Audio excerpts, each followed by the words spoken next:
go for me na for do. Godo. Ne chigbalo mi kuna merebe ne koye la kwa gbe ne chiagbe. Ne chigbalo mi kuna merebe ne ya asilanyo asilenyo.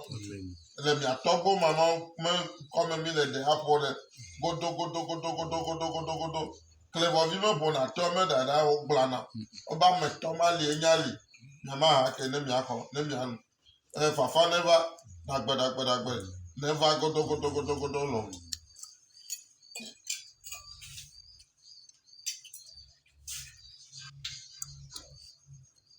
Yo me do ago akedo komele. Me o ko fi jabaku. Ebe so chimo ko na zo ko zo ma fa. Abloso blokoto le to si vino ko ba proto ko si o to. E ko vi kuchu ba cha le ko me be do ko se na go. Me yo ke ndia. E me to ba jakli go dogo. Me po mo le to si vino ko. Me yo ke le tanwa no to si vino ko la be via me via to ma fo dogo.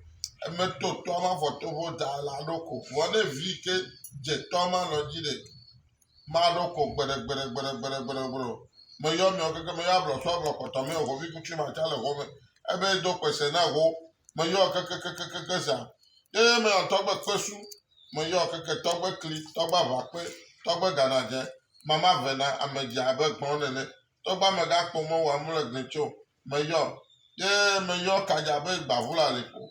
Me yo mi o ke to ho no me yo ajapa me yo mi le vojo. Ye me yo papa rongo me yo si gbo si ton. Papa rongo me yo. Ye me yo ba fiaga ai vi tosu. Ebe na ku gadugba. Igbodo aja ba anya. Adaba trobe nya mo tramo. Ebe enye vunyanya wala. Kekere keti ableme gavon. Egbe jibe akwani. To gbada gidi. Ebe gbakira veji.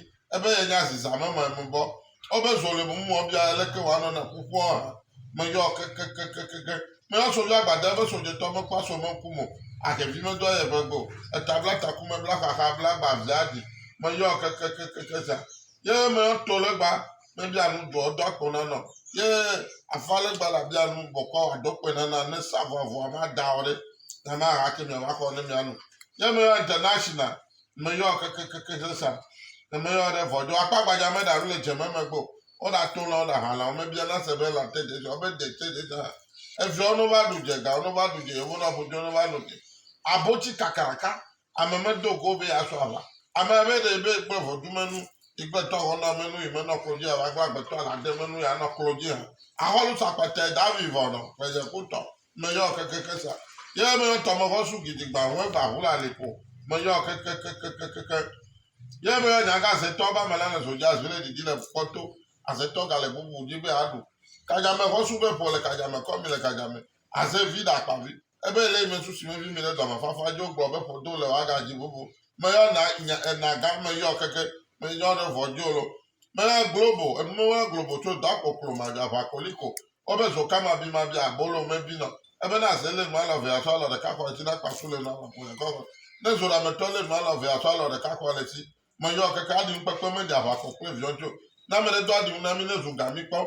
Ne zo suro mi de, ne zo fi mi ji. Me yo ke sa. Me yo mi le vojo lo. E hun to po hun no sakusa gadaku. Enya maku de vi obe yo ma ga. Me yo ke. Efi jaja mefa vi no ado ako no mane. Me yo ke pan koko. Tu gbeja gbeja nyaga kudo no le mi aja ba le no mami. Enu nyo na me le mi aja ba le no mami. E ga ne le mi aja ba le no mami. Godo. Ye me yo na ma do so agbele moji gbana. Me yo ke sa. Sakwata me ya si me jira na no bote vo de la koto so na de vio. Me yo ke vi no taji me gbana be kwaziza. Leke tafia na taja be kwaziza so ra me toche wa mo bote vo le du me. Negbe ha mu no toro ya koto godo. Me yo ke wuli ko me mu atila simo. Jadu baradu onya pe me fo me ka lo fato ya banya ke. Me yo me ga so ko sale je gaji gabo. Oriri dudu ya yo. Owo negba. Awusa nu tu wa na bele gba pambi. Ebe ye commissioner of clerk dudu gbele be gba fun le fo toju. Zonye to no zonye ka no zonye. Satulo ko to be de ka dagoja goge. Kekere keti ablema gavon. Egbe jibe akwani. Me yo keke sa be honye nu jele na no gbe me na nya no. Zibi saba mo bomla ke. Obe bu yo be yo mo ga ko ya ko kumo le ga so yo mo ga do wa.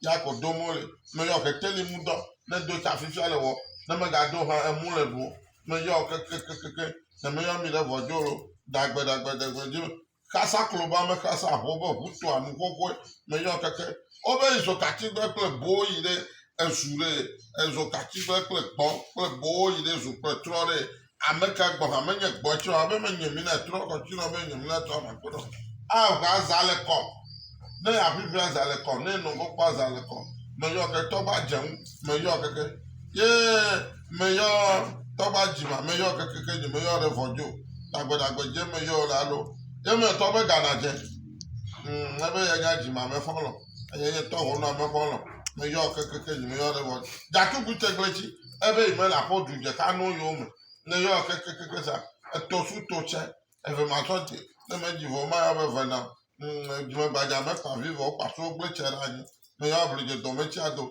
atro no vo ja ti ne ge si ko chi no ja ti ne ge si ge de glamada to su ma ku to no be akwa ho e ko ye to te no me do gbo ne yare la se na bia ya ma ha ke mi akọ na me yo ko na fafa ne ba na gbara ne ba ne mi akpa do agbata akọ me na vie to go so me yo mi keke to mo ho su asiyo ayakao ke mi ma ho ne mi anu keke sa na gbara ne ba afaneva agbeneva ye amono so aja amono so yo cheche ne ba godo le mi anu ko me mi fo de na Nigeria na wa nye fafa na wa nye dagbe na mi akun mi akpa jijo wona mere alade konka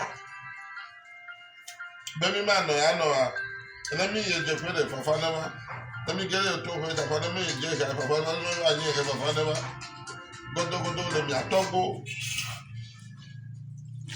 mama o mon come emi po si ara le ndia godo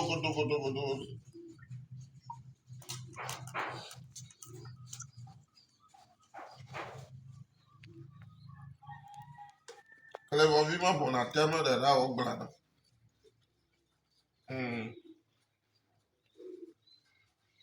kana vutu me ja to ma ni je ovu na